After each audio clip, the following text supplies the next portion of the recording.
Hi, it's Tia Cristy, and welcome to the journey to TEDx Wilmington. Oh, it has been an exciting day, a long day, and I've gotten to speak with some of the most incredible people, but I am super excited for this one. Super excited because my dear friend Rhett is here. Oh my Yeah, gosh, thank you. it has been a long time coming, friend. Yes, it has. Serious. For real. For real. I'm blown away that you're actually in front of me, not just on my social media.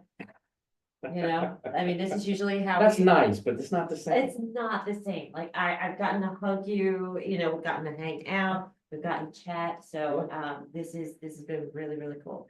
I want to know though, because you have spoken on so many stages, so many shows. I mean, you're very well known in what you do, and you know, you've already held such a remarkable level of clout in what you do, right? So how did this feel? This felt like it needed to be said, Yeah. right? I was at Thanksgiving and so the talk is about that we're struggling to talk to each other now. We're struggling to listen to each other, struggling to hear each other. And, sitting at Thanksgiving and I'm avoiding conversations about what's going on in the world because I know they're going to turn ugly. Right. And that's uncomfortable in itself. When you're used to talking to people, when you're used to asking questions and you're used to wanting to understand where people are coming from. That's what I do for that's what I do daily, right? That's what I do for a job. And these aren't strangers you're talking about. You're talking about Family. Family. Right? Yes. And knowing that if something comes up and it goes a certain direction, that conversation is going to turn ugly. At a time we're supposed to be here for family and we're supposed to be able to embrace each other. Right. Right. And so that really bothered me. And I mean, there's a lot that bothers me now. I mean, it's not just the politics of it, but and I started reflecting on a lot of the work I did early on when I was young, and the Rwandan experience and the Central Asia and Afghanistan and Tajikistan and the civil wars and the war going on in Afghanistan at the time, and the lessons I learned from the people that I worked with. And I mean, I lived in that region for 7 years, so it wasn't like I was just passing through. These people had lived and survived, and it impacted them greatly. And so I just felt like I needed to talk about how we can't avoid these conversations anymore. We have to learn how to understand each other. We have to learn how to understand and see people in our own humanity. I mean, we all have things that have shaped our lives. We all had events and things that shape our worldview. And we need to honor that, and we need to respect that as humans and start seeing each other as neighbors. We need to start seeing each other as part of a community. Yes, we have different perspectives, right? I'm sure you and I don't agree on everything, but we can find the humanity in each other and we can listen to each other so that we learn. Because when we listen to understand, we actually learn, right? And we actually see people differently. And so I think that's really, really important because we're no different, whether we're in the United States, whether we're in Europe, whether we're in Rwanda. When humanity breaks down, we don't see each other as human. We see each other as something as immoral and evil, which is what is the way people feel about each other today. That's dangerous, and we're no different. History, it's happened time and time and time and time again, and that's why I think the Common Ground Project is really asking people to sit down with other people that see the world differently than you do, and try to come to some common ground. And if we do that, I think we can get off of this trajectory. I love that. Oh my gosh. So moved. I'm so moved. I don't feel emotional all the time when I do these things. I love hearing people's stories, but this is the world. And I agree with you. This had to be said. It had to be said. Because even last night, we went to that dinner, you did not go. Yeah. And the conversation turned.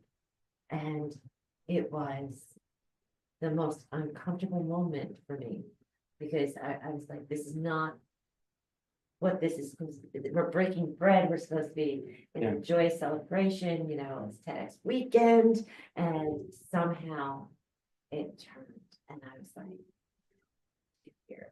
And I was able to isolate the conversation, which I thought was great. But yeah, how do we get out of these situations? You know, It's how we approach them, right? It's how we put a framework around these conversations so that everybody knows what the intent is, yes, right? And we're not gonna change people's minds, no, and it's not about changing people's minds. but it's about seeing each other and understanding, okay, you believe differently than I believe, but you're not evil because of that. Right, You're not, you've had a whole world that's shaped who you are and what you believe, and that's okay. Right. Right? We can actually make good public policy. We can actually do good things when we believe different things. and I'm gonna say something, and I never get political or, you know, I never talk about the taboo things. That's a lie, actually, because different have sexual health tips on there. But I try not to do like these conversations, but it hit me. You know, people have for a very long time thought that people were crazy for fighting over religion, right? Right. Like, how crazy is that to fight over religion, believe what you want to believe? Take a moment and look and see what's happening. Yeah. Because this is where people are acting crazy, and it's not over religion, it's over power and people we don't know, you know? Right. It's people we don't know, and it has nothing to do with even our soul at the end of the day. Like religion, at least you can sit there and say they're fighting for their soul, right? Right. This is not about somebody's soul, and it's just very interesting. So I'm really glad you're bringing this. Thank you. And look, we're gonna be standing up a website with the Common Ground Project to, it's gonna give you a framework to have a hosted dinner, restorative dialogue. In your communities. I want to have 1 million of those this year, which will change 2 million lives and perspectives. And I think that's a start. It's not enough, Right. but that's the whole point of this. And thank you for the place to talk about it. Absolutely. No, thank you. And I love that you're bringing community back. It's so important to bring community back. I've been saying this, you know, children aren't allowed to go outside, and you know, like people don't even build communities with sidewalks anymore. So like, that's crazy, you That's know, crazy. right? Everybody's just got their grass. And so the reason people are building community developments like this is because there's no sense of community anymore. And we gotta bring it back. We gotta bring it back. I grew up. That's brilliant, because I was just out in like Scottsdale a couple of weeks ago. I'm like, where are the sidewalks Yeah. in this community? And that's why, isn't it? Yeah, That makes total sense now. Yeah. A light bulb, that was a light bulb. yeah, they don't need them. So hey, Wow. you know, but yeah, let's bring back some sidewalks. Let's do it. Let's bring back I love sidewalks. it. Yes, I That's our love it. motto. I think so. All right, so anything else you want to plug? Tell them anything more? You can find me at rhettpower.com. I have a new book on self-talk and team talk, how a leader's self-talk affects their team productivity, their engagement, and affects their performance. That's coming out in September. Love for people to pick a copy of that up if you lead teams. But the website can take you to, I write for Forbes, I write for Rolling Stone, so you can find those articles there. And thank you. Oh, thank you. I'm so happy you're here today. All right, he's Rhett Power. I'm Team Cristy. This has been Journey to TEDx Wilmington. We have, I think, 1 or 2 more speakers coming out. So one. He's already telling me he's the last one. So, all right. So stay tuned. We got it coming up. Thanks to you.